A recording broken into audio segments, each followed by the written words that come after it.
같이 한번 읽어보도록 하겠습니다. 시작. 이 여러 왕들의 시대에 하늘의 하나님이 한 나라를 세우시리니 이것은 영원히 망하지도 아니할 것이요 그 국권이 다른 백성에게로 돌아가지도 아니할 것이요 도리어 이 모든 나라를 쳐서 멸망시키고 영원히 설 것이라. 지난 시간에 이어서 이 말씀을 좀 나누도록 하겠습니다. 우리 하나님께서 천지를 창조하시고 또 인간을 창조하시고 이 모든 만물들을 다 창조하셨습니다. 하나님은 왜 이 모든 것들을 창조하셨을까?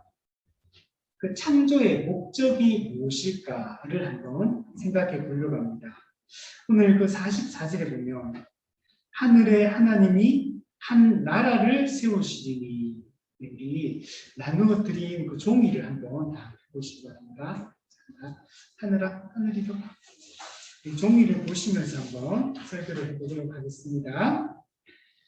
하늘의 하나님이 한 나라를 세우시리니, 하나님이 다스리는 나라를 하나님 세우려고 천지 만물을 창조하시고 인간을 창조하셨다.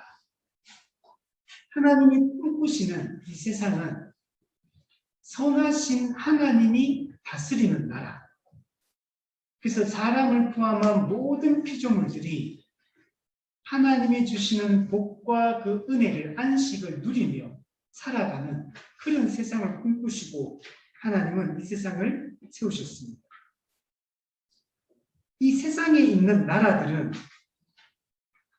일정 정도 좋은 역할들을 합니다. 악을 억제하고 선을 장려하고 공의를 시행하고 그다음 법을 통해서 이렇게 사람들을 보호하고 이런 역할들을 세상 나라도 합니다. 그런데 이 세상 나라는 근본적으로 보면 악하고 불의합니다. 세상 나라는 왜냐하면 그 나라를 통치하는 통치자도 불완전하고 악하고 그 통치를 받는 백성들도 완전하지 않기 때문입니다. 불완전하고 악하고 부조리한 면들을 가지고 있습니다. 물론 국가나 사람은 선한 부분들도 있습니다. 그러나 또한 근본적으로 악하고 불의한 그런 존재이기 때문에 세상 나라는 세워졌다가 무너지고 또 무너졌다가 또 다른 나라가 세워지고 또 세워졌다가 무너지고 이것이 계속 반복된다는 걸 알 수가 있습니다. 그 세상은 제국의 역사입니다. 힘 있는 강대국의 역사입니다. 근데 그 나라들도 결국에는 오래 가지 못하고 다 무너지는 것을 볼 수가 있습니다. 그래서 새로운 왕조가 또 등장하고 계속 이렇게 되어집니다. 근데 하나님께서는 오늘 그게 말씀을 보면 영원히 이 나라는 망하지도 아니할 것이요 그 국권이 다른 백성에게도 돌아가지 아니할 것이다. 하나님이 세우시는 나라는 망하지 않는 나라다. 영원한 나라다. 왜 그러냐면 선하시고 전능하신 하나님이 왕으로서 통치하고 계시기 때문에 하나님은 부조리한 분이 아니기 때문에 하나님이 다스리는 나라는 망하지 않는 그런 나라인 겁니다. 맨 끝에 보면 이 모든 나라를 쳐서 멸망시키고 영원히 설 것이다. 아직은 하나님의 나라가 완성되지 않았습니다. 지금은 이 세상 나라가 이 세상에 가득합니다. 세상 나라는 이 나라가 이 형태가 영원히 지속되는 게 아니고 역사는 종말이 올 때가 있습니다. 인류의 역사는 영원히 지속되고 계속되는 것이 아니라 끝이 있습니다. 역사가 끝날 때가 있는데 그때가 우주적인 종말입니다. 그래서 그때 세상은 심판을 받고 창조주는 모든 피조물을 심판할 권세를 가지고 있습니다. 하나님은 우리의 모든 삶을 평가하시고 최종적으로 판단하시고 심판하시고 영원한 생명이든지 영원한 멸망이든지 둘 중에 하나로 마지막 최종 판결, 확정 판결을 내리게 됩니다. 그러나 이 세상 나라는 망하겠지만 그 세상 나라가 망한 그곳에 영원한 하나님의 나라, 의로운 나라, 선한 나라, 새로운 나라가 세워지게 될 것입니다.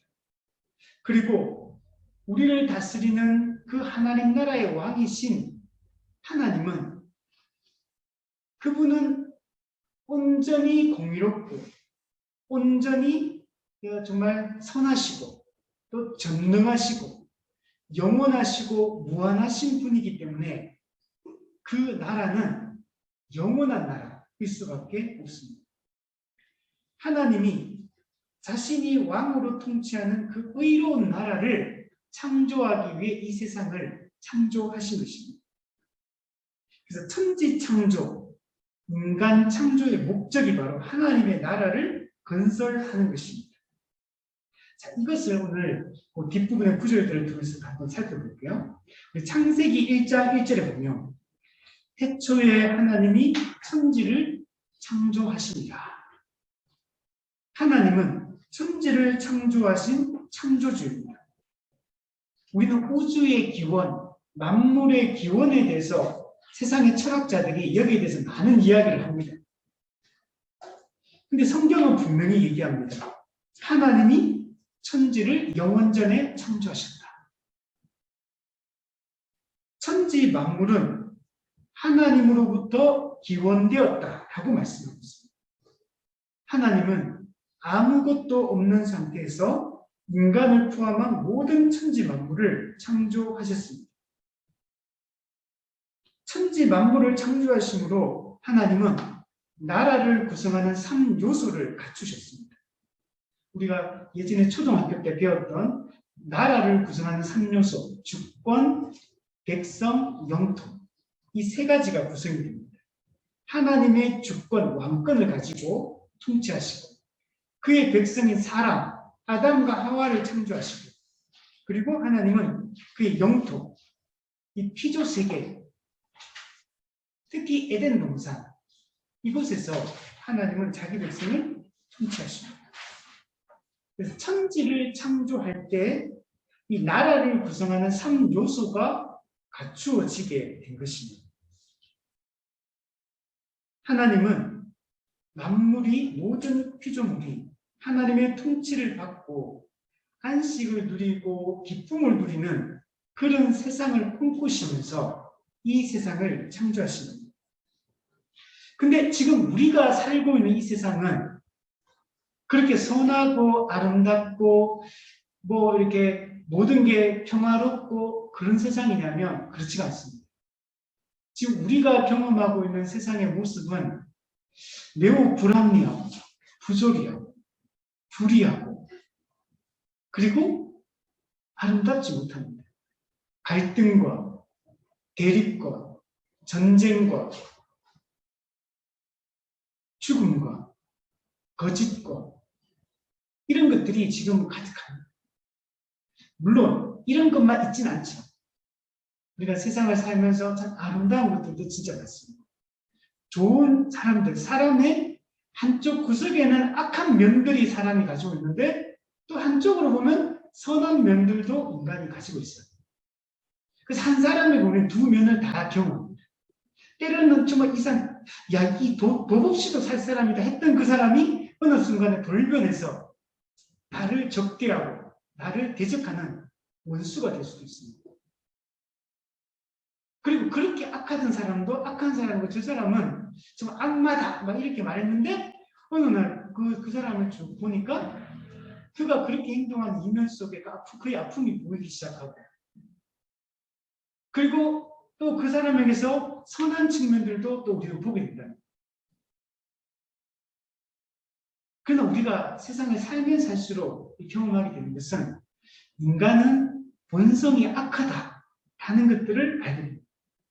사람은 상황이 좋을 때는 잘 베풀고 선을 행하지만 내 이익이 딱 달리거나 당장 내 이해 벽실이 딱 딱 이제 생각하면 사람은 자기중심적으로 돌변합니다. 근본적으로 타락한 사람의 이 특징이 자기중심성입니다. 사람은 그래서 이기적인 거죠. 자기중심적이에요. 세상은 자기중심적으로 돌아가는 것처럼 살아요. 그래서 우리는 이 사람이 타락한 존재고 악한 존재다라는 것들을 알 수 있습니다. 근데 사실은 처음부터 하나님이 사람을 그렇게 악한 존재로 지으셨냐면 창조하신 게 아닙니다. 하나님은 사람을 선하고 의롭고 거룩한 존재로 창조하셨는데 사람이 타락함으로 말미암아 죄를 범함으로 말미암아 그 이후부터 인간은 이게 본성적으로 악하게 태어나게 됩니다. 인간의 타락 이후에 태어나는 모든 인간들은 다 악한 이 성품을 가지고 다 태어납니다. 그래서 우리가 사람이 타락한 존재라는 사실을 어디서 알 수 있냐면 그냥 가만히 내버려두면 알아요. 가만히 내버려두면 사람은 자기중심적으로 살아가고 가만히 내버려두면 죄를 지어요. 가만히 내버려두면 사람이 점점 착하게 사는 게 아니고 악한 면들이 더 많이 등장합니다. 사람은 하루를 더 살면 살수록 인생이 연수가 늘어나면 늘어날수록 이 땅에서 현세에서 살아가면서 당하는 그 고통, 그 비참함, 이건 더 많이 경험합니다. 그렇지 않습니까? 사람은 여기 인생을 살아보니까 사람은 정말 선하구나 이렇게 생각됩니까? 아니면 사람은 정말 악하구나 이런 생각이 더 많이 드십니다. 인생을 살아가면서 정말 행복하고 즐거운 기억들이 쌓여갑니까? 아니면 거기에 그런 것들도 물론 있지만 또 우리가 정말 인생의 쓴맛을 보면 우리는 살게 됩니다. 살면 살수록 인간은 정말 타락한 존재구나, 악한 존재구나 하는 것들을 우리는 더 많이 경험하게 됩니다. 이런 인간을 구원하기 위해 예수님이 이 땅에 오셨는데 예수님이 이 땅에 오셔서 십자가를 지신 이유도 잃어버린 하나님의 나라를 다시 회복하기 위함입니다. 하나님이 천지를 창조하실 때 세웠던 이 우주 전체, 이 지구를 중심으로 우주 전체, 이 세상을 하나님이 통치하는 통치 영역으로 삼으셨습니다. 그런데 피조물의 대표인 인간의 타락으로 말미암아 모든 것들은 변질되게 된 겁니다. 우리 7절 창세기 1장 26절 28절 한번 보시면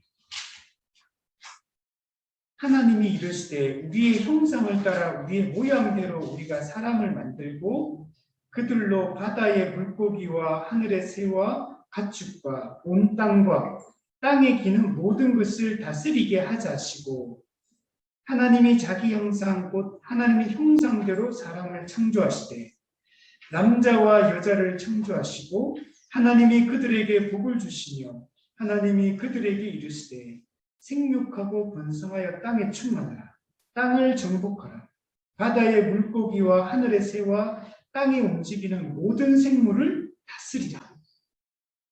그럼 하나님은 하나님의 형상으로 사람을 창조했습니다. 하나님의 형상은 하나님이 가지고 있는 특징을 따라서 지었다. 그래서 사람을 보면 하나님이 어떤 분인지 우리는 유추할 수 있습니다. 사람은 하나님하고 똑같진 않지만 하나님이 가지고 있는 속성들을 부여받았기 때문에 사람을 통해서 우리는 하나님을 우리가 볼 수가 있는 것입니다. 사람은 하나님과 닮은 꼴로 지음을 받았습니다. 이런 존재는 피조물 중에 오직 사람밖에 없습니다. 유일하게 하나님의 속성을 가진 존재로 지음을 받았습니다. 하나님이 영적인 분인 것처럼 사람도 영적인 존재입니다. 우리가 사람을 만물의 영장이다 이렇게 말했잖아요. 영장이라는 말이 영적인 존재라는 얘기입니다. 우리가 고양이나 개나 아니면 저 나무를 보고 영혼이 있다 이렇게 말하지는 않는다. 영적인 게 아닙니다. 오직 사람만이 영적인 존재입니다. 하나님의 형상으로 지음받았기 때문에 그렇습니다.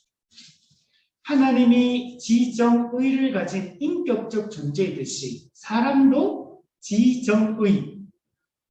지정의를 가진 존재로 지음받았습니다. 우리 개한테 개가 거룩하다, 거룩성, 개가 지혜가 있다 이렇게 말하진 않아요. 그럼 동물들에게는 그런 게 없습니다. 사람에게는 그런데 하나님의 거룩과 하나님의 지혜와 하나님의 의로움과 하나님의 공의로움과 하나님의 자비하심과 이런 성품들을 사람에게 주셨어요. 우리가 개한테 예를 들면 사자가 사슴을 잡아먹었는데 니는 도덕적이지 않다 이렇게 말하지 않는다는 거예요. 그렇지 않습니까? 고양이가 쥐를 잡아먹었는데 니는 왜 그래 악한 짓을 저지르느냐 이렇게 얘기하지 않는다는 거예요. 우리가 개를 보고 와 우리 집 강아지는 엄청 거룩한 강아지야. 너 집 강아지는 좀 거룩하지 않은 것 같아. 이렇게 말하지 않는다는 거예요. 개가 본능적으로 그 본능에 따라 움직이고 어느 정도 또 개도 지능이 있죠. 분명히. 근데 그게 사람이 가지고 있는 지성하고는 다른 겁니다. 그러나 하나님이 각 그 동물들에게도 어느 정도의 그 사람이 생각하는 것하고 다르지만 어떤 지능, 뭐 동물, 고양이나 개들도 훈련시키면 뭔가 알아듣고 이렇게 행동하듯이 그런 정도는 주신 것. 그러나 사람이 가지고 있는 지성하고는 다른 거예요. 그 지정의, 어떤 의지 이런 걸 가지고 있지 않다는 거예요. 그냥 본능에 따라서 하나님 주신 자연 법칙에 따라 본능에 따라 움직이는 거예요. 근데 사람은 하나님의 형상으로 지정의를 가진 존재, 옳고 그름을 판단하는 존재, 영적인 존재, 통치권을 가진 존재, 이런 존재로 지으셨다. 그 사람이 하나님은 모든 피조물 중에 사람이 창조의 중심입니다. 모든 피조물들은 사람을 위하여 하나님께서 창조하신 것입니다. 사람 이외의 모든 피조물들은 사람이 살아갈 환경으로 지음을 우리가 뭐 태양이 아무리 거대하고 힘이 있고 대단하다 하더라도 사람보다 이게 존귀한 존재는 아니에요. 코끼리가 아무리 힘이 세더라도 사람보다 존귀하지 않습니다. 모든 피조물들은 사람을 위한 환경으로 주어진 거예요. 사람으로 하여금 그것을 누리도록, 사람으로 하여금 그것을 관리하도록, 사람으로 하여금 그것을 잘 가꾸음으로 말미암아 하나님이 통치하는 하나님의 나라를 더 아름답고 조화로운 세계로 만들어 가도록 사람에게 사명으로 주신 거예요. 그 모든 환경들. 그 뒤에 보면 모든 것을 다스리게 하자. 하나님은 모든 피조물을 창조하시고 나서 물론 사람도 피조물입니다. 그러나 피조물 중에 나머지 피조물들을 다 만물을 다스리는 권세를 주신 거예요. 원래 통치권은 창조주 하나님의 권세입니다. 근데 하나님은 자신의 통치권을 사람에게 위임해 주신 거예요. 위임해서 하나님 대신 사람으로 하여금 이 모든 피조세계를 다스리도록 이 피조세계가 각자가 각자의 역할들을 하도록 이렇게 만드신 겁니다. 여러분 우리가 자연을 보호하지 않으므로 동물이 멸종되고 식물이 멸종되고 또 사람이 살아갈 환경이 파괴되는 것들은 사람에게 위임된 통치권을 제대로 행사하지 못했기 때문에 이런 결과가 나타납니다. 하나님은 이 모든 만물이 만들어진 목적대로 그 역할들을 하도록 만든 거예요. 예를 들면 우리가 환경을 파괴하니까 오존층이 파괴가 되니까 자외선이 차단이 안 되는 거예요. 그래서 이 환경이 엄청 이상 기후 현상들이 많이 일어납니다. 지금 그래서 전 세계적으로 가장 큰 화두가 이 환경 문제, 기후 문제, 이게 가장 심각하거든요. 전쟁 문제, 지진 이런 거는 큰 문제가 안 돼요, 사실은. 이런 것들은 되게 작은 일들이에요. 전 지구적으로 지금 가장 심각하고 가장 큰 문제는 뭐냐? 기후 문제입니다. 지금 전 세계 기후학자들이 계속 벌써 10몇 년 전부터 하는 얘기가 뭐냐면 지구 온도가 1.5도가 올라가면 지구는 망합니다. 1.5도가 올라가면 지구는 어떻게 되냐면 제대로 이게 이게 자연 이게 막 순환되고 하는 거 있잖아요. 이런 게 제대로 작동이 안 돼요. 모든 이것들이 끊어지기 시작합니다. 그러면은 1.5도가 올라가 버리면 북극의 얼음 다 녹아고 지금도 얼음이 녹아가 지금 북극 항로가 열린다고 합니다. 그게 심각한 거거든요. 지금 해수면의 높이가 점점 높아지고 있고 시간이 가면 결국에는 섬들은 잠기게 돼요. 점점. 이미 지금 온도도 많이 올라갔어요. 근데 지금 탄소 배출량을 줄여야 되는데 이런 게 계속하는 이유가 이게 진짜 심각한 상황이에요. 근데 이게 1.5도가 올라가는데 남은 연수가 사람이 돌이킬 수 있는 연수가 있어요. 사람이 인위적으로 노력하면 해결할 수 있는 그 기한이 언제까지냐면 제가 지금 정확하게 모르겠는데 제가 작년에 7년 남았다 하는가 했더니 얼마 안 남았어요. 사람이 통제할 수 있는 범위가 지금 불과 몇 년 안 남았어요. 그걸 넘어가 버리면 이제 사람의 힘으로는 인공적으로 통제가 불가능한 시대로 들어가요. 그렇게 되면 나중에 식량 문제, 그 다음에 기후 문제, 모든 문제가 다 연쇄적으로 다 이런 작동이 되어지고 그러면 나중에 현재 이 시스템, 이 지구적 시스템이 무너져 버려요. 그래서 많은 미래학자들이 하는 얘기가 원시 시대로 나중에 회귀할 가능성이 높다라는 이런 미래학자들이 진짜 많거든요. 영화도 보면 그 지구 종말 영화 같은 거 보면 다시 원시 시대 전쟁을 통해서 그런 일, 운석이 막 부딪혀 그런 일도 일어나지만 또 어떤 영화들 보면 자연적으로 그렇게 원시 시대로 이게 회귀될 수밖에 없다 이런 얘기를 하거든요. 이 모든 것들이 하나님이 자신의 형상으로 사람을 창조하고 사람이 동물은 동물의 역할, 식물은 식물의 역할, 강은 강의 역할, 바다는 바다의 역할, 각자에게 주어진 그 역할들을 제대로 수행하고 자기 역할들을 할 수 있도록 사람이 이 세상을 잘 관리를 하고 다스려야 되는데 그렇게 하지 못한 것의 결과로 이런 문제가 발생된다는 겁니다. 그래서 하나님은 사람을 하나님의 대리 통치자, 만물의 청지기로 하나님이 원래 세우셨습니다. 창세기 1장 31절 8번에 보면 하나님이 지으신 그 모든 것을 보시기에 심히 좋았다. 하나님은 이 모든 세상을 창조하셨는데 인간이 타락하기 이전에 창조된 사람과 창조된 자연 만물들을 보니까 하나님이 보시기에 심히 좋았다.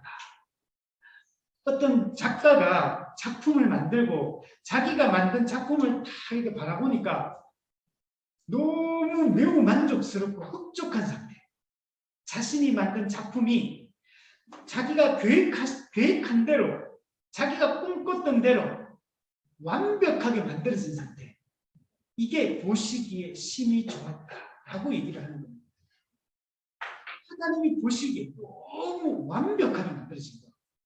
이 말은 무슨 말이냐? 다르게 얘기하면 인간을 포함한 모든 피조물이 창조의 중심인 사람이 살아가기에 매우 적합하게 만들어졌다는 거예요. 만약에 만들긴 잘 만들었는데 사람이 살아가기에 불편하면 이거는 잘못 만든 거예요. 왜? 하나님은 세상을 만든 목적이 사람을 위하여 이 모든 걸 만들었는데 사람이 이 세상을 살아갈 때 기후가 춥든지 덥든지 이러면 안 좋은 세상이에요. 나무를 하나님이 만들었는데 나무가 열매가 안 맺힌다든지 바다를 만들었는데 바다가 바다의 역할을 못한다든지 이렇게 되면 이거는 잘못 만든 거예요. 근데 하나님은 모든 자연 만물들이 사람이 살아가기에 가장 적합한 상태로 만들어져서 아무런 부족함이 없는 그런 세상으로 이 세상을 만든 것입니다. 그래서 하나님이 보시기에 심히 좋았다 라고 얘기를 한 것입니다. 그런데 문제가 발생합니다. 창세기 3장 1절부터 10절에 보면 그런데 뱀은 여호와 하나님이 지으신 들 짐승 중에 가장 간교하더라. 여기서 뱀은 그냥 단순히 그 동물로서의 뱀을 얘기하지는 않습니다. 그러니까 뱀은 여러분 그냥 일반 동물이에요. 동물 중에 하나, 그냥 생물 중에 하나. 그러니까 우리가 특별히 뱀을 미워할 필요 없어요. 그냥 뱀이 좀 징그러우니까 좀 혐오스럽다 뭐 이렇게 느낄 수는 있어도 뱀이 뭐 강아지는 뭐 더 귀하고 고양이는 더 귀하고 뱀이나 쥐 이런 거는 좀 혐오스러우니까 너는 덜 귀하고 덜 좋은 귀하고 이런 건 아니라는 거예요. 근데 뱀도 그냥 동물일 뿐이니까 동물. 근데 지금 여기서 얘기하는 거는 이건 일반 뱀을 동물로서의 일반 뱀을 얘기하는 게 아니고 이거는 타락한 천사의 우두머리인 사탄이 마귀가 뱀의 모습으로 인간을 유혹하기 위해 찾아온 겁니다. 인간을 타락시키기 위하여 사단이 뱀의 모습으로 이 땅에 온 겁니다. 그래서 뒤에 보면 가장 간교하다는 말은 교활하다는 얘기예요. 교활하다. 뱀이 여자에게 물어 이르되 하와에게 먼저 찾아옵니다. 하나님이 참으로 너희에게 동산 모든 나무의 열매를 먹지 말라 하시더냐. 여자가 뱀에게 말하되 동산 나무의 열매를 우리가 먹을 수 있으나 동산 중앙에 있는 나무의 열매는 하나님의 말씀에 너희는 먹지도 말고 만지지도 말라. 너희가 죽을까 하노라 하셨느니라. 뱀이 여자에게 이르되 너희가 결코 죽지 아니하리라. 하나님은 뭐라고 했냐면 선악을 알게 하는 나무, 동산 중앙에 있는 선악을 알게 하는 나무 열매를 먹으면 반드시 죽으리라 이렇게 말했거든요. 근데 뱀은 사단은 여자에게 정반대로 얘기합니다. 결코 죽지 아니하리라. 오히려 이렇게 말합니다. 뒤에 보면 5절에 너희가 그것을 먹는 날에는 너희 눈이 밝아져 하나님과 같이 되어 선악을 알 줄 하나님이 아심이니라. 네가 이 선악과 열매를 먹으면 하나님과 같이 될 것이다. 하나님처럼 될 것이다. 이 말은 자기가 인간이 피조물인데 네가 이 선악과를 먹으면 네가 하나님의 자리를 차지하게 될 것이다. 네가 신이 될 것이고 창조주의 그 자리를 네가 얻게 될 것이다. 이렇게 유혹을 하는 겁니다. 하나님이 선과 악을 기준을 정하시고 무엇이 옳고 그른지를 이 기준을 정하시는 신인 것처럼 네가 선과 악의 기준을 정하는 그런 신이 될 것이다. 이렇게 유혹을 한 겁니다. 이 이야기를 들으니까 6절에 보면 여자가 그 나무를 본즉 먹음직도 하고 보암직도 하고 지혜롭게 할 만큼 탐스럽기도 한 나무인지라. 사단이 여자에게 영적으로 사기를 치고 있는 겁니다. 거짓말이거든요. 영적 사기를 치는데 그 유혹에 넘어가고 있는 거예요. 우리 그러잖아요. 사기꾼이 사기꾼처럼 생겼습니까? 사기꾼은 사기꾼처럼 안 생겼어요. 매우 매력적으로 보는 거예요. 그리고 아주 감은 이슬로 사람을 이렇게 사람의 마음을 혹하게 해가지고 그게 넘어가게 하는 거죠. 근데 실제로는 그 사람은 악한 사람이죠. 마음에 나쁜 의도를 가지고 접근해서 자기 목적을 달성하기 위해서 다가온 사람이죠. 사단이 바로 여자에게 이렇게 넘어간 겁니다. 먹음직하고 보암직하고 탐스럽고 먹고 싶다 이렇게 마음이 드는 거예요. 그래서 그 여자가 어떻게 합니까? 그 열매를 따먹고 자기와 함께 있는 남편에게도 주매 아담도 그도 먹은지라. 이에 그들의 눈이 밝아져 자기들이 벗은 줄을 알고 무화과 나무 잎을 엮어 치마로 삼았더라. 그들이 그날 바람이 불 때 동산에 거니시는 여호와 하나님의 소리를 듣고 아담과 그 아내가 하나님의 낯을 피하여 동산 나무 사이에 숨은지라. 이게 이상한 거예요. 원래 사람은 하나님을 너무 사랑하고 좋아했거든요. 근데 선악과를 딱 따먹자마자 하나님을 피하여 숨기 시작합니다. 하나님은 선한 분이거든요. 근데 숨어요. 9절에 여호와 하나님이 아담을 부르시며 그에게 이르시되 내가 어디 있느냐? 하나님이 나무 사이에 아담이 나무 사이에 숨어 있는 걸 몰라서 물어보는 게 아니에요. 네가 왜 나를 피하느냐? 내가 너를 선하고 나와 친밀하게 교제하고 사랑하는 존재로 우리가 그런 관계였지 않느냐? 근데 지금은 네가 왜 나를 피하여 숨고 도망치고 하느냐? 이렇게 물어보는 거예요. 10절 내가 동산에서 하나님의 소리를 듣고 내가 벗었으므로 두려워하여 숨었나이다. 그 이유를 말해요. 벗었으므로 두려워하여 숨었다. 사단은 사람을 유혹하기 위해 접근했고 사람은 사단의 유혹을 사실 물리칠 힘이 있었습니다. 거부할 수 있어요. 꺼져! 거짓말 하지 마! 이렇게 딱 말할 수 있는데 근데 넘어간 거예요. 그리고 타락합니다. 이 타락시킨 유혹했던 존재가 이 사탄, 마귀. 이는 성경에 보면 범죄한 천사들, 타락한 천사들, 자기 지위를 지키지 아니하고 자기 처소를 떠난 천사들. 무슨 말이냐? 천사도 원래는 천사도 피조물입니다. 천사도 하나님이 만든 피조물이에요. 근데 천사도 만든 목적이 있어요. 하나님을 수종들게 하기 위해 하나님이 시키는 일들을 수행하는 그런 종으로 만든 게 천사입니다. 하나님은 천사를 처음에 만들 때 선하게 만들었어요. 근데 천사가 중간에 천사 중에 일부가 하나님께 반역하고 타락하거든요. 그래서 우리가 영화 같은 데 많이 타락한 천사 이런 말 많이 나오잖아요. 자기가 하나님처럼 되려고 하나님께 반역하고 타락하게 된 겁니다. 사람은 사탄의 유혹에 넘어가 선악과를 따먹었습니다.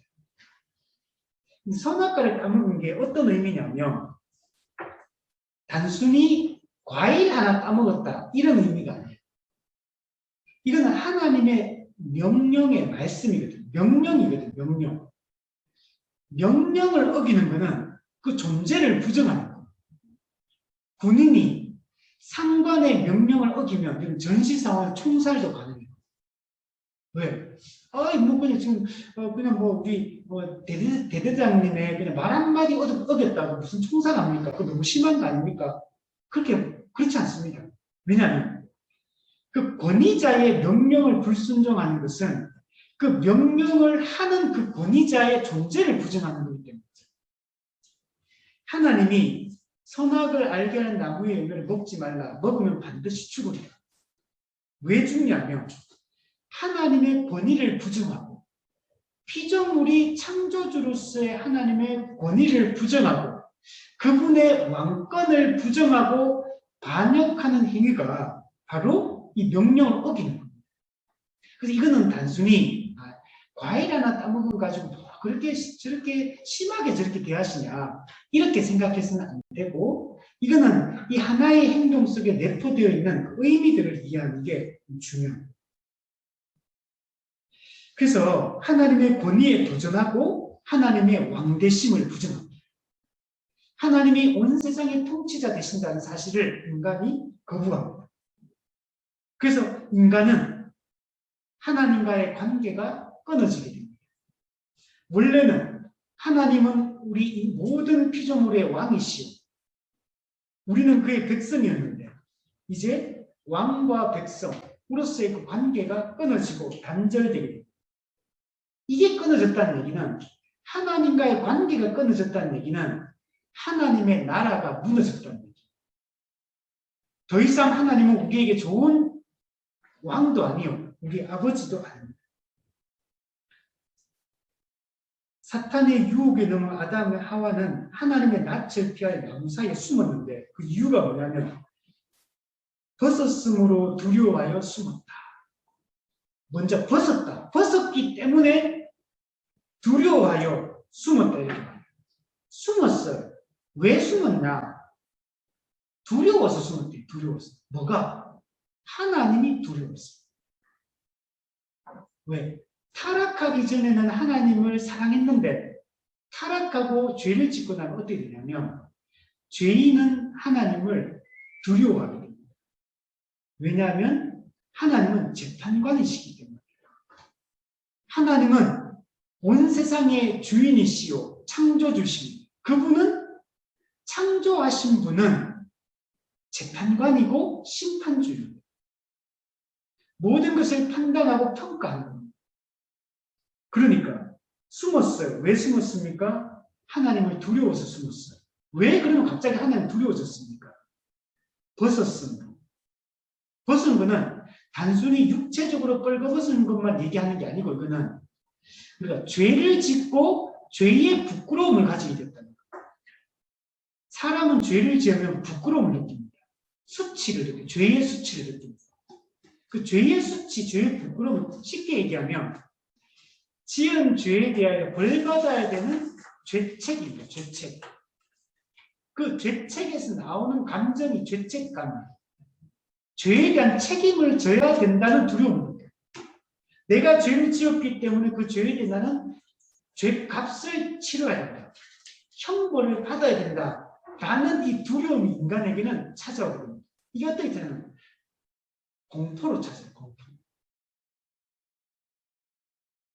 그래서 벗었다. 죄를 지음으로 말미암아 지은 죄에 대해서 형벌을 받아야 될 그 책임을 지게 됩니다. 그러니까 재판관이신 하나님이 두렵죠. 예를 들면 우리가 죄를 짓기 전에는 경찰이 무섭잖아요. 그 죄를 지으면 경찰이 무서워요. 죄 짓기 전에 인간은 하나님을 너무 사랑하고 너무 친밀하게 생각하고 가까이 했다면 죄를 짓고 나니까 그 재판관 심판주 하나님이 너무 무섭고 두려운 겁니다. 그래서 하나님을 피하여 도망치기 시작합니다. 숨는 겁니다. 근데 이 아담과 하와는 인간은 뭘 하냐면 이런 상황 가운데 빠지게 되었는데 무화과 나무 잎을 엮어가지고 치마를 만들어가지고 자기의 벌거벗은 부끄러움을 숨기려고. 이거는 육체적으로 벌거벗었기 때문에 부끄러워서 숨긴다. 이런 의미, 물론 겉으로는 행동은 그런 식으로 하지만 의미는 뭐냐면 인간이 스스로 죄의 문제를 해결해 보려고 시도하는 거예요. 죄의 수치, 죄의 부끄러움을 자기 스스로 탁 옷을 해서 가려보려고 하는 거예요. 이건 뭘 상징하냐면 스스로의 힘으로, 즉 자기 공로, 자기 선행, 자기 의로 죄 문제를 해결하고 구원받으려고 하는 이런 시도를 이 모습으로 보여주고 있는 거예요. 세상의 모든 행위 종교가 여기에 해당합니다. 유대교, 천주교, 불교, 힌두교, 이슬람교, 그다음 무속 종교, 세상의 모든 종교를 한번 생각해 보시면 선행을 해야 된다. 그리고 재물을 바쳐야 되고 착하게 살아야 되고 이런 조건들이 다 있어요. 사람이 그걸 많이 해가지고 업적을 쌓아야 돼. 자기가 많이 해가 점수를 많이 따야 돼. 그러면 구원받는다. 그러면 내가 지옥에 가지 않는다. 이게 이 모든 이 땅의 행위종교를 뭐라 그러냐면 자기 공로를 의지하기 때문에 스스로 자기 공로로 구원받으려고 하는 거기 때문에 자력 구원 종교라고 합니다. 자력, 자기 힘으로 구원을 받으려고 하는 종교, 자력 구원 종교, 행위 종교. 근데 이거는 사람이 가능하냐? 불가능합니다. 사람이 선을 행하는 건 좋은 일이죠. 당연히 해야 되죠. 그러나 그게 가능하냐? 근본적으로 타락한 이 인간의 죄 문제를 해결할 수 있냐? 근본적인 측면에서 나를 구원하고 나를 해방시킬 수 있냐? 불가능합니다. 왜냐하면 죄 문제를 해결하려면 지은 죄에 대한 벌을 반드시 받아야 돼요. 형벌. 왜? 죄는 이미 지었거든요. 지은 죄를 없다고 할 수는 없어요. 하나님은 공의로운 분이기 때문에 이미 지은 죄를 지었다면 그 죄에 대해서 반드시 벌을 내려야 됩니다. 벌을 받아야지만 죄가 해결되는 거예요. 죄 값이 지불되는 거예요. 죄를 지었는데 그냥 없는 걸 해주거나 그냥 내가 무조건 용서해 줄게. 이건 불가능합니다. 그리고 하나님도 무조건 용서해 주는 거 없어요. 하나님은 공의로운 분이지 무조건 용서해 주는 그런 하나님이 아니에요. 지은 죄에 대한 대가를 반드시 받아야 돼요. 대가 지불, 죄값 지불. 즉, 그 뭐냐? 형벌 집행이에요, 형벌 집행. 근데 인간이 스스로 그 형벌을 받을 수 있냐? 이미 죄인이기 때문에 자기가 형벌을 받으면 모든 인간은 다 지옥에 가요. 살아남을 사람이 아무도 없어요. 왜? 모든 인간이 죄인이기 때문에. 모든 인간이 죄인인지 어떻게 아십니까? 자기 자신을 보면 알아요. 다른 사람을 보면 알아요. 다른 사람이 죄 안 짓는 사람 있나요? 세상을 보세요. 태어난 애기들도 좀 있으면 금방 죄를 지어요. 가르쳐 주지도 않았는데 죄를 잘 지어. 선한 일은 아무리 가르치고 해도 습관이 잘 안 되는데 나쁜 짓은 안 가르쳐도 알아서 다 해요. 얼마나 영악하고 얼마나 자기중심적이고 얼마나 인간이 악한지. 나쁜 쪽으로는 머리가 텅텅텅 들어가 사람들이. 좋은 쪽으로는 선한 일을 행할 때는 머리가 안 들어가는데 나쁜 일은 죄 짓는 일은 가만히 내버려 둬도 자동적으로 죄를 지어요. 누가 가르쳐주는 사람이 없는데도 불구하고. 왜냐하면 태어날 때부터 죄성을 가지고 태어나기 때문에 인간이 그런 모습이 자연스럽게 드러나는 것입니다. 우리의 힘으로는 아무도 구원받을 수 없어요. 자력 구원은 불가능합니다. 인간이 불완전한 존재이고 스스로 죄값을 지불할 능력이 없고 그래서 인간은 자력 구원 종교를 믿어서는 절대로 구원받을 수가 있습니다. 기독교는 은혜 종교입니다. 우리 창세기 3장 15절을 보시면 내가 너로 여자와 원수가 되게 하고 이거는 하와하고 그 사탄 뱀 사이에 하는 얘기입니다. 내 후손도 여자의 후손과 원수가 되게 하리니 여자의 후손은 내 머리를 상하게 할 것이요 너는 그의 발꿈치를 상하게 할 것이다.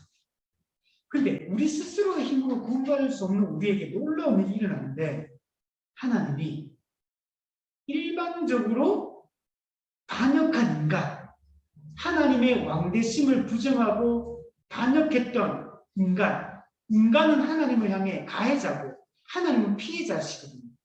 근데 피해자이신 하나님이 가해자인 인간을 일반적으로 구원해 주겠다라고 약속하신 겁니다. 여자의 후손이 내 머리, 뱀의 머리, 사탄의 권세를 깨뜨리고 마귀에게 종노릇하고 죄에게 종노릇하고 인간을 구원해 주시겠다고 말씀하고 있는 것입니다. 히브리서 2장 14절에 보면 예수님은 십자가 죽음을 통하여 죽음의 세력을 잡은 자 곧 마귀를 멸하시며 또 죽기를 무서워함으로 한평생 매여 종노릇하는 모든 자들을 놓아주려 하십니다. 마귀를 멸해야지만 사탄의 권세를 깨뜨려야지만 죄인들을 구출해낼 수가 있는 겁니다. 마귀를 멸하려면 어떻게 됩니까? 마귀가 가지고 힘은 어디서 나오냐면 죄와 죽음으로부터 힘이 나오거든요. 마귀는. 그러면 죄와 죽음의 문제를 해결해야 돼요. 어떻게? 예수님이 이 땅에 인간을 대신해서 십자가 못 박혀 죽으신 거. 그건 뭐냐면 예수님이 우리 대신 죄값을 지불하신 거. 예수님이 우리 대신 형벌을 받으신 거.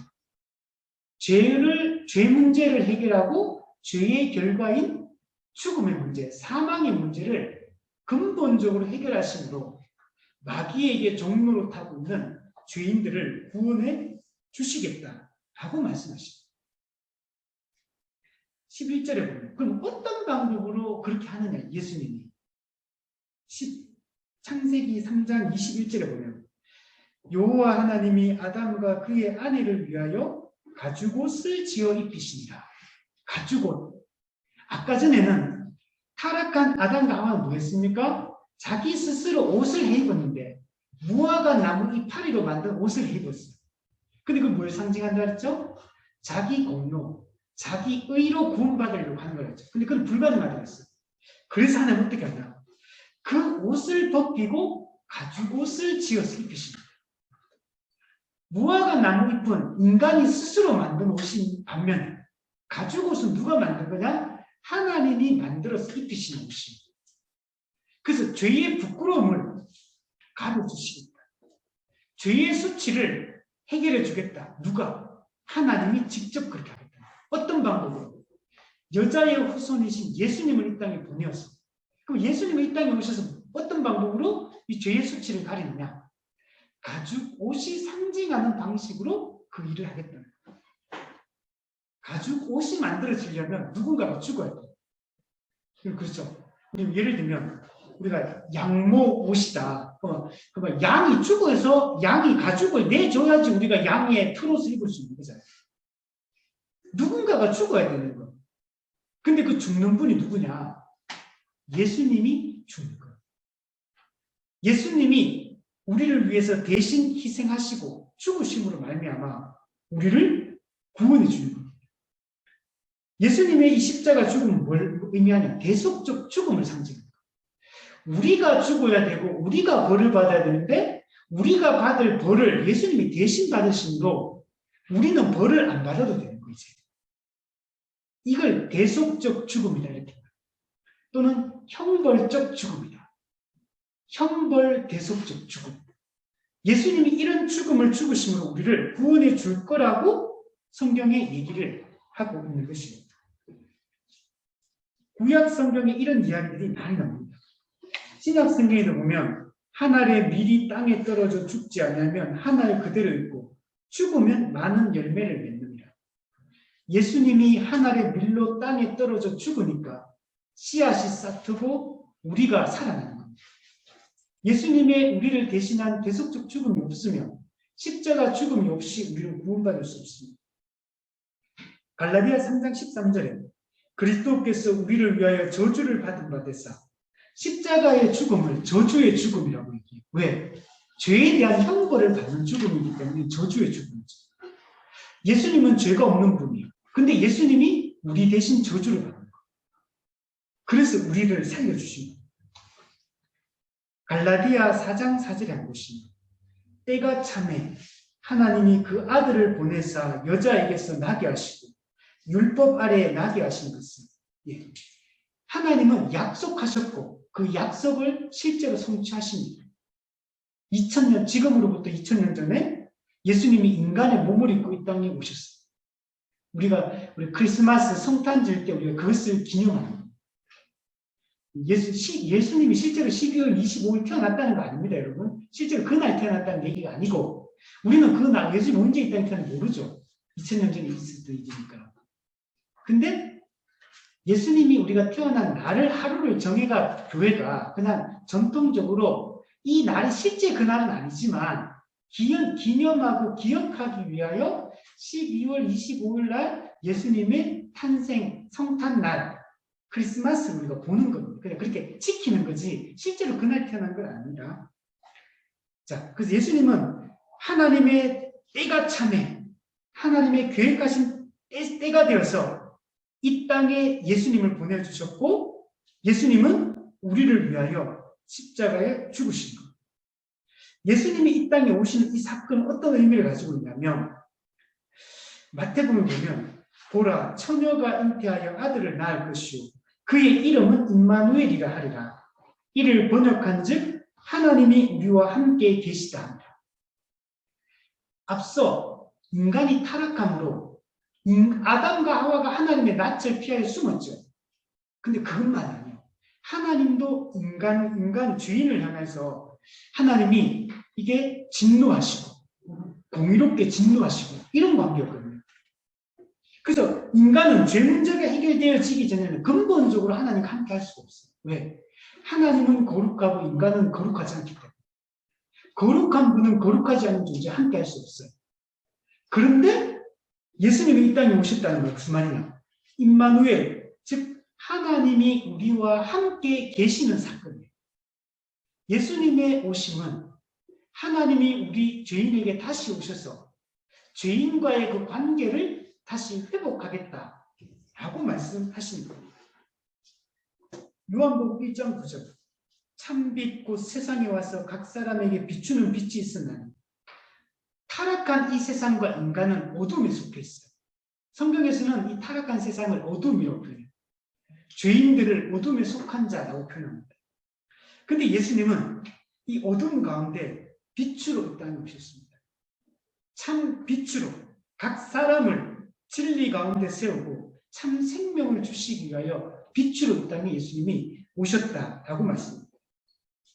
그분은 빛으로 이 땅에 오셔서 뭘 하시느냐? 누가복음 4장. 주의 성령이 내게 임하셨으니 가난한 자에게 복음을 전하게 하시죠. 예수님은 복음을 전하기 위하여 복음, 기쁜 소식, 복된 소식, 굿뉴스. 죄인이 하나님 앞에서 설 수 없는데 그런데 우리 죄인이 다시 하나님 앞에 서게 해서 참 자유와 해방을 누리게 하려고 이 땅에 오신 겁니다. 뒤에 보시면 나를 보내사 포로된 자에게 자유를, 눈먼 자에게 다시 보게 하며 눌린 자를 자유롭게. 그리고 우리가 심판의 그 상황 가운데 놓여 있는데 주의 은혜의 해, 주님의 은혜의 날이 도래했다. 어떻게? 예수님이 이 땅에 오신 것은 죄인을 구원하여 참 생명에 들어가고 참 자유와 해방을 주기 위해 이 땅에 오셨다는 걸 선포하기 위하여 이 땅에 예수님이 오셨다라고 말씀하고 있습니다. 그런데 예수님이 우리에게 참 생명과 자유를 주시려면 십자가에 못 박혀 죽어야 돼요. 그 죽음이 필요합니다. 근데 물론 이 십자가에 못 박히는 과정은 악한 인간들에 의해서 이루어집니다. 우리 마가복음 15장에 보시면 빌라도는 당시에 로마 총독입니다. 당시에 이스라엘은 그 로마의 속국이에요. 식민지였거든요. 그래서 로마 총독이 이 이스라엘을 통치하고 있었습니다. 빌라도가 이르되 어찌미냐 무슨 악한 일을 하였느냐 하니 이 빌라도는 그 역사상 이 실제 인물이거든요. 이 폰티우스 필라테스 이 사람의 본명이 폰티우스 필라테스입니다. 그걸 한글로 번역할 때 빌라도라고 번역한 거예요. 이 사람은 역사적 인물입니다. 이 사람한테 찾아가가지고 예수님을 죽여달라고 했던 이유는 뭐냐면 유대인들은 그 당시에 속국이었기 때문에 사형권이 없어요. 사형을 집행할 권리가 없어요. 사형을 할 수 있는 권한은 로마 정부에게 있어요.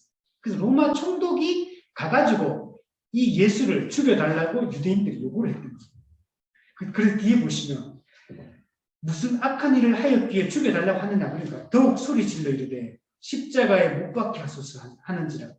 빌라도가 무리에게 만족을 주고자 하여 바라바는 놓아주고 바라바는 진짜 강도고 악한 사람이에요. 살인한 사람이거든요. 근데 이 사람은 오히려 풀어주고 죄가 없는 예수님은 채찍질하고 십자가에 못 박히게 넘겨줍니다. 빌라도가 이 사건 전에 어떤 게 있었냐면 빌라도가 예수님을 신문하는데 신문을 하면 할수록 죄가 없다는 걸 빌라도가 알았어요. 그래서 유대인들 예수님을 죽이라고 고소하는 유대인들에게 신문해보니까 아무 죄가 없다. 근데 왜 자꾸 죽이라고 하느냐. 나는 이 사람 풀어주겠다. 이러니까 유대인들이 종교 지도자들이 아니다. 죽여라. 이 사람은 신성 모독죄를 저지르고 있고 로마 황제에게 반역하고 있다. 자기가 왕이라고 주장한다. 막 그러면서 예수를 죽이라고 막 이렇게 합니다. 그래가지고 빌라도가 사람들이 막 그 사람들이 당시에 주류 기독권층이었거든요. 종교 지도자들이. 그러니까 그들의 말을 무시를 못하는 거예요. 그 죄가 없는 줄 알면서도 예수님을 십자가에 못 박게 넘겨주는 거예요. 그래서 빌라도가 이런 한 행동을 넘겨주기 뭐 하냐면 세숫대야를 가져가 손을 씻어요. 세숫대에 손 씻는 건 무슨 의미냐면 예수님이 십자가 못 박혀 죽는 건 나는 아무 책임 없다. 나한테 책임 묻지 마라. 너가 그 죽이라고 해가지고 내가 어쩔 수 없이 이렇게 하는 거다. 나는 분명히 죄가 없기 때문에 살려주려고 했는데 너가 계속 못 박으라고 해가지고 내가 죽이는 거다. 만약에 예수님을 죽인 것에 대한 책임을 져야 된다면 나는 아무 상관없으니까 너가 책임져라. 이 행동을 하는 거예요. 그리고 이제 예수님을 못 박아 넘겨줍니다. 17절에 보면. 그래서 로마 군인들이 예수님을 끌고 가서 이제 십자가 못 박고 죽이 뭘 하냐면 먼저 이렇게 때리는 게 있거든. 때리는 과정이 있어요. 자색 옷을 입히고 가시관을 엮어 씌우고 격리하고 유대인의 왕이여 평안할지어다. 이건 뭐냐면 예수님에게 왕의 옷을 입히고 나서 조롱하는 겁니다. 조롱. 예수님이 자신이 하나님 나라의 왕이라고 얘기하니까 자기가 참된 왕이라고 예수님이 얘기하니까 조롱하는 거죠. 예수님은 이 세상 나라의 왕은 아니에요.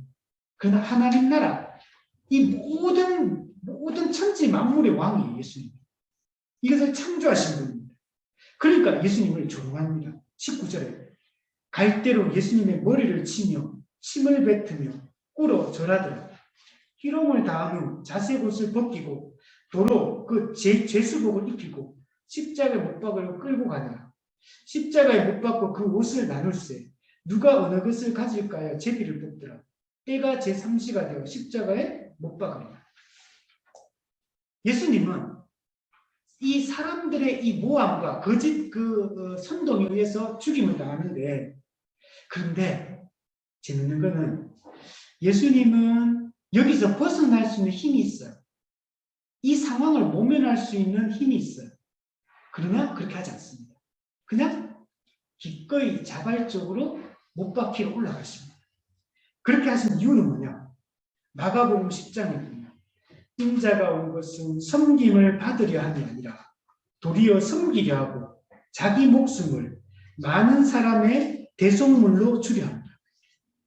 죄인을 살리기 위하여 대속물로 자기를 주기 위하여 기꺼이 자발적으로 스스로 십자가를 지려 올라가십니다.